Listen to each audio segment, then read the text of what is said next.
दुर्गा कहती है हिमालय को कि मेरी पूजा भी छोड़, उस ब्रह्म की पूजा कर, ब्रह्म की पूजा कर, उसका ओम नाम है। अब ये गुण तो गाते हैं पूर्ण परमात्मा के, क्योंकि वेदों में ऐसा ही है, उस तत्व ब्रह्म के बारे में बताते हैं और साधना बताते हैं ओम इस ब्रह्म की। तो ये कह रही है कि उस ब्रह्म का क्या स्वरूप है ये बताती हूँ, वो ऐसे है वैसे है। और फिर कहती है उसका ओम मंत्र है, और ओम मंत्र का जाप कर और सब बातें छोड़ दे, यानी अपने सतर की भी कहती है मेरी भी पूजा मत करना। और जिससे तू उस परमात्मा को प्राप्त होगा वो ब्रह्मलोक में रहता है। अब गीता जी अध्याय नंबर 8 के श्लोक नंबर 16 में कहा कि ब्रह्मलोक पर्यंत भी सभी जन्म मृत्यु में है, पुनरावृत्ति के अंदर है। अब दास ने जो वर्बली बोला है इसको प्रमाणित करने के लिए इसमें दिखाना पड़ेगा, नहीं तो इस वर्बली को कोई नहीं मानेगा, और इसमें देखने के बाद पुण्यात्मा अवश्य मान जाते हैं।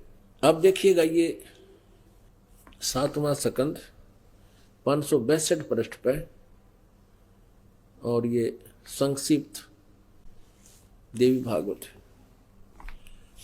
देवी के द्वारा हिमालय को ज्ञानो उपदेश और ब्रह्म स्वरूप का वर्णन।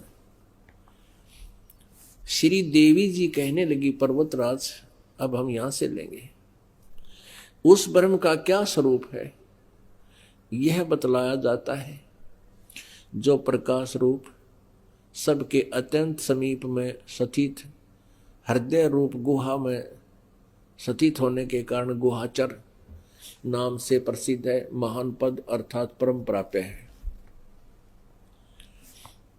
वह समस्त प्रजा के ज्ञान से परे है, किसी की बुद्धि में आने वाला नहीं है, यह तुम जानो।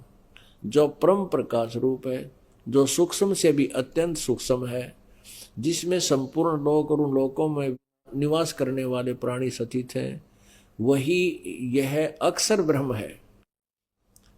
अब देखो दुर्गा को कितना ज्ञान है, ब्रह्म को अक्षर पुरुष बोल रही है, अक्षर पुरुष, पुरुष को चाहे ब्रह्म को, अक्षर ब्रह्म, और वही सबके प्राण है, वही सबकी वाणी है, और वही सबके मन है।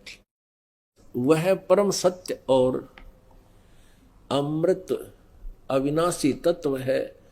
सौम्य उस वेद ने योग लक्ष्य का तुम वेदन करो, मन लगाकर उसमें तन में हो जाओ।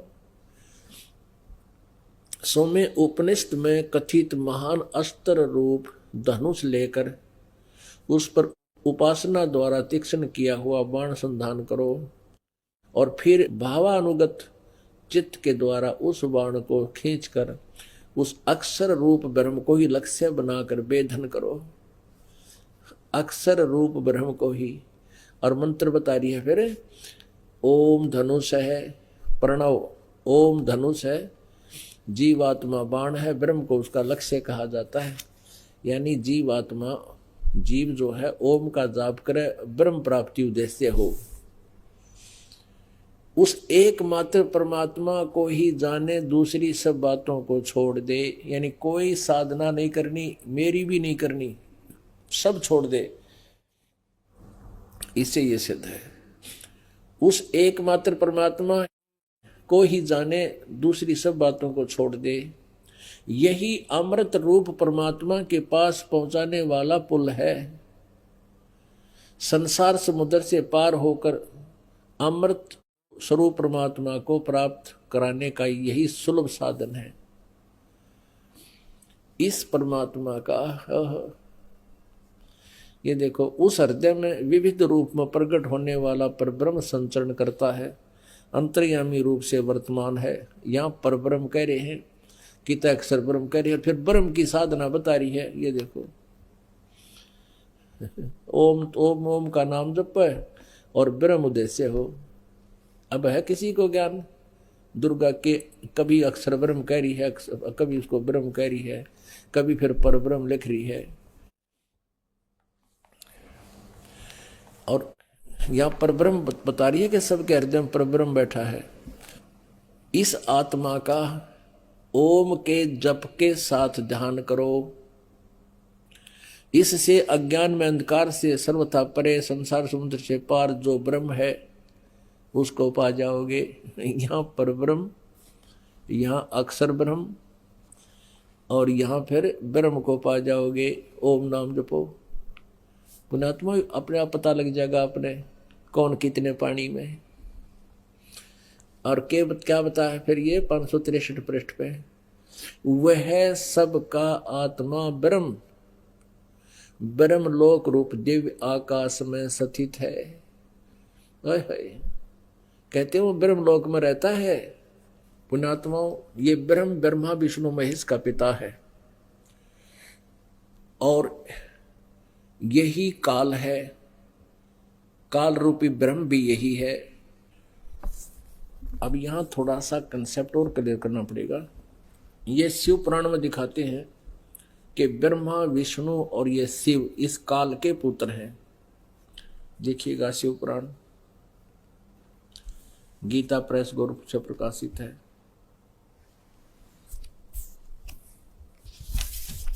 हनुमान प्रसाद पोदार इसके संपादक हैं,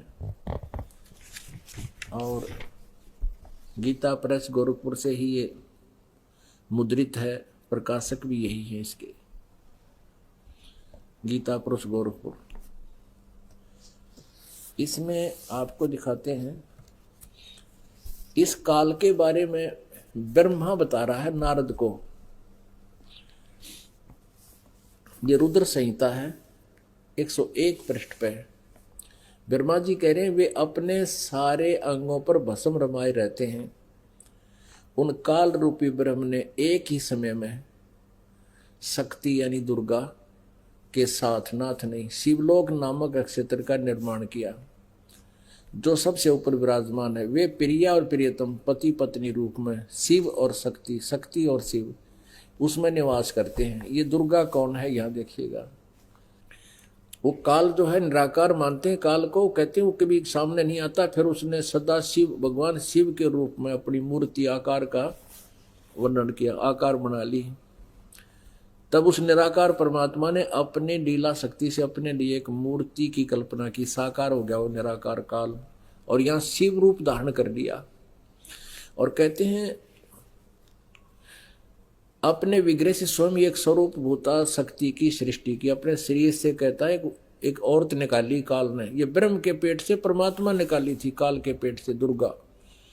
और वो निकली हुई औरत कौन है, उसको प्रकृति, सर्वेश्वरी, त्रिदेव जननी, तीनों देवताओं की माँ, नित्य और मूल कारण भी कहते हैं। सदाशिव द्वारा प्रकट की गई उस शक्ति की 8 भुजाएं हैं, यानी ये दुर्गा है और काल की पत्नी है।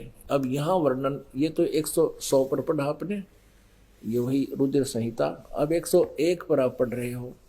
वे अपने सारे अंगों पर भस्म रमाए रहते हैं। उन काल रूपी ब्रह्म ने, काल कहो चाहे ब्रह्म कहो, सदाशिव कहो, एक वो काल शिव रूप बना लेता है। उन काल रूपी ब्रह्म ने एक ही समय शक्ति के साथ शिवलोक नामक क्षेत्र का निर्माण किया। उस उत्तम क्षेत्र को काशी कहते हैं। वे प्रिया और प्रियतम यानी पति पत्नी रूप में शक्ति और शिव, दुर्गा और काल जो प्रानंद स्वरूप हैं, उस मनोरम क्षेत्र में निवास करते हैं।